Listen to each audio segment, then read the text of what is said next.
राधे राधे। हरे कृष्णा। कैसे हो आप सभी लोग? आशा करती हूँ आप सभी परम मंगल में होगे, स्वस्थ होगे, अच्छे होगे। तो सबसे पहले आप सभी को गुप्त नवरात्रि की अनंत और अनंत शुभकामनाएं। 6 जुलाई से लेके 15 जुलाई तक गुप्त नवरात्रि प्रारंभ है। देखिए, शायद बहुत सारे कम लोग जानते होंगे कि साल में 4 बार नवरात्रि होती है। 2 नवरात्रि तो उजागर नवरात्रि होती है जिसमें हम लोग विशेष पूजा अर्चना वंदना करते हैं, लेकिन 2 गुप्त नवरात्रि भी होती है। जितनी उजागर नवरात्रि का महत्व नहीं है, उतनी गुप्त नवरात्रि का महत्व है।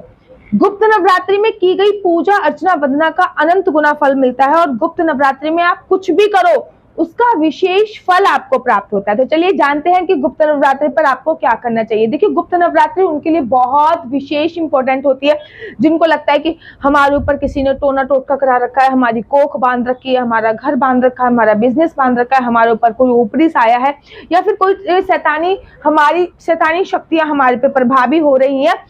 यकीन मानिए, इन गुप्त नवरात्रि में की गई पूजा अर्चना वंदना आपको अनंत गुना फलों की प्राप्ति करा सकती है। तो कैसे करनी है पूजा?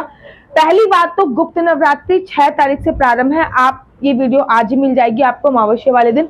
तो आज सारी साफ सफाई कर लीजिए। अमावस्या पर साफ सफाई करना बहुत ज्यादा इंपॉर्टेंट होता है। अमावस्या पर पूरी साफ सफाई कर लीजिए। कल से आप माता रानी की चाहो तो चौकी बना सकते हो, नहीं तो नहीं बना सकते, लेकिन किसी से जोर जोर से चिल्ला के नहीं कहना। मतलब अपने घर वालों को, किसी की आदत होती है ना अपने मायके वालों को बताने की कि भैया मैं नवरात्रि की पूजा अर्चना वंदना कर रही हूँ, गुप्त नवरात्रि में ये कर रही हूँ, गुप्त नवरात्रि में वो कर रही हूँ, या फिर मैं ये कर रही हूँ, या फिर वो गुप्त नवरात्रि नाम से प्रतीत हो रहा है गुप्त, तो गुप्त रहकर ही पूजा अर्चना वंदना होती है। अर्थात जो भी पूजा करनी है वो गुप्त रहकर करनी है।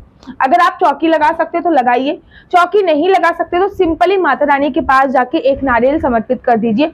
5 दिन मतलब 9 दिन में से कभी भी एक नारियल समर्पित कर सकते हैं, या फिर 6 तारीख को भी नारियल समर्पित कर सकते हैं, और 15 तारीख को वो नारियल फोड़कर सभी प्रसाद स्वरूप खा सकते हैं। ठीक है ना, क्योंकि वो नारियल अभिमंत्रित हो जाएगा। कोई भी एक संकल्प लीजिए, या तो आप ये संकल्प लीजिए कि मैं इन 9 नवरात्रि में, गुप्त नवरात्रि में, लेकिन वो संकल्प गुप्त होना चाहिए कि मैं दुर्गा सप्तशती का पाठ पढ़ूंगी 21 बार। या फिर ये संकल्प लीजिए मैं इन 9 दिन की नवरात्रि में, गुप्त नवरात्रि में माता रानी को 9 भोग अवश्य लगाऊंगी। अलग अलग प्रकार के 9 भोग आपको लगाने हैं। हर दिन का भोग अपना अलग अलग होता है, इस बात का आपको विशेष तौर पर ध्यान रखना होता है। इन गुप्त नवरात्रि में आपको एक अखंड ज्योत जला सकते हैं, लेकिन मैंने आपसे बोला ना, ये उजागर नवरात्रि की तरह नहीं होते हैं। इनमें जो भी आपको पूजा अर्चना वंदना करनी होती है वो गुप्त तरीके से करनी होती है। देखिए, ये साल मंगल का है, ये साल किसी के लिए बहुत अच्छा है, किसी के लिए बहुत बुरा। जैसे कि डिवोर्स के केसेस बहुत बढ़ेंगे, पति पत्नी में डिवोर्स बहुत ज्यादा होगा, पति पत्नी में कहासुनी बहुत ज्यादा होगी, ठीक है, एक्सीडेंट बहुत ज्यादा होंगे, अगजनी बहुत ज्यादा होगी।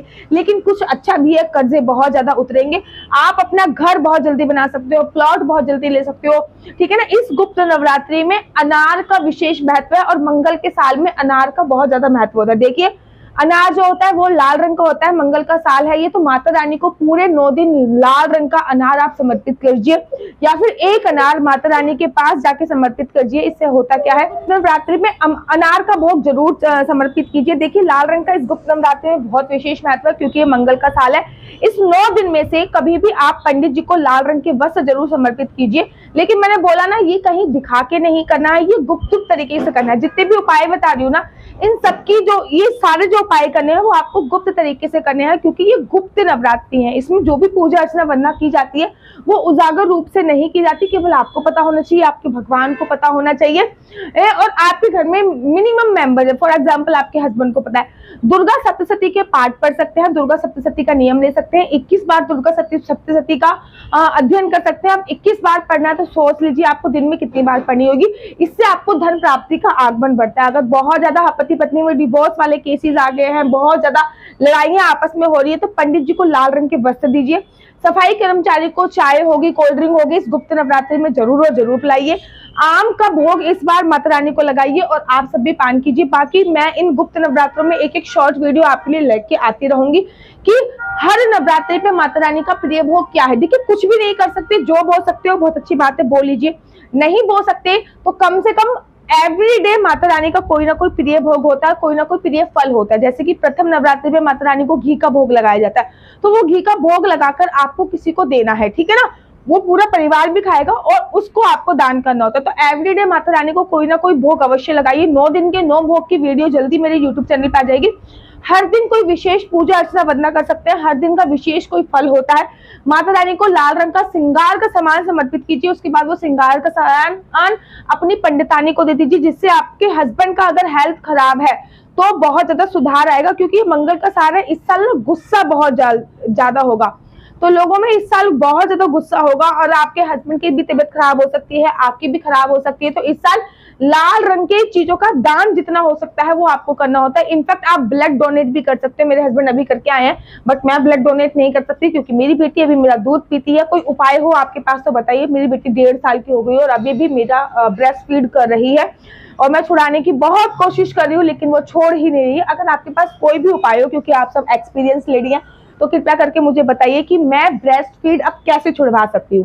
साथ ही के साथ अगर इस बार ब्लड डोनेट कर सकते हो तो बहुत अच्छी बात है, ब्लड डोनेट कीजिए। नहीं तो लाल रंग की चीजों का दान कीजिए, जैसे कि लाल रंग के सिंदूर का दान कर सकते हैं, लाल रंग की बिंदी का दान कर सकते हैं, लाल रंग की चूड़ी का दान कर सकते हैं, जिससे आपके और आपके हस्बैंड की जो रिलेशनशिप है वो स्ट्रांग होगी, वो मजबूत होगी, आपका सौभाग्य जो है वो अखंड होएगा। आप लोग अपनी कुंडली भी मुझसे दिखवा सकते हैं। अगर आप लोग अपनी कुंडली मुझसे दिखवाना चाहते हैं, मेरा व्हाट्सएप नंबर नीचे दिया हुआ है, इस नंबर पर संपर्क करके आप अपनी कुंडली दिखवा सकते हैं। ये कुंडली दिखाने का चार्ज है थोड़ा सा, ये कुंडली दिखाना फ्री नहीं है। कुंडली के माध्यम से आप सब जान सकते हैं कि आपके बच्चे का फ्यूचर क्या होने वाला है, आपके बच्चों की शादी विवाह कब होने वाला है, आपके बच्चे की सरकारी नौकरी है कुंडली किस्मत में या नहीं है, आपके बच्चों को कौन सी साइड दिलानी चाहिए, कौन सी स्ट्रीम दिलानी चाहिए, ये सभी बातें आप कुंडली के माध्यम से मुझसे प्राप्त कर सकते हैं। नीचे मेरा व्हाट्सएप नंबर दिया हुआ है, आप इस पर संपर्क करके अपनी कुंडली मुझसे दिखवा सकते हैं। अगर आपको मेरी वीडियो अच्छी लगती है तो आप अपना यूट्यूब चैनल हरि बोल को लाइक शेयर सब्सक्राइब करना बिल्कुल भी मत भूलिए। तब तक के लिए मुझे दीजिए इजाजत। राधे राधे, हरे कृष्णा, हरि बोल।